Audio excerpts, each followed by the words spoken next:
Samantala, patay po sa engkwentro naman ang umano'y tulak ng droga at caretaker ng isang drug den sa Caloocan City.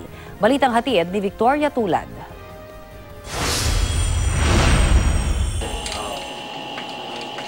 Kilalang user at tulak umano ng shabu ang 28 anyos na si Gasper Palacios na napatay sa police encounter sa Barangay 176, Bagong Silang, Caloocan kagabi.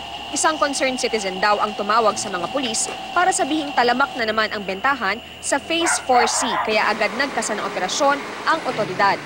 Nagsisilbing drug den na rin daw ang isang parte ng lugar. Pero bago pa raw makalapit, nagpaputok na ng baril si Palacios. Gumanti ng putok ang mga pulis kaya napatay ang lalaki. Patagal na kami nakaka-receive ng reports tungkol sa lantaran na bintahan ng shabu doon sa area.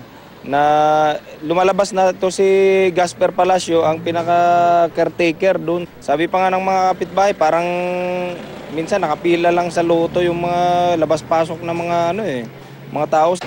Magsasagawa daw ng follow-up operation ang mga pulis laban sa 5 nakatakas na kasama ni Palacios na kinilala lang sa mga alias na Buboy, Tanso, Natnat, Ethan at Nonoy. Yan din ang mga remnants ng mga Bulabog boys dito sa Bagong Silang na involved din sa series ng mga holdapan, mga nakawan, akyat bahay. Kinatok na raw noon si Palacios sa Oplan Tokhang pero hindi siya sumuko. Isang 9mm na baril ang nakita sa crime scene. May mga drug paraphernalia rin daw at 5 sachet ng hinihinalang shabu pero di na nakuna ng media ang mga ito. Victoria Tulad, GMA News.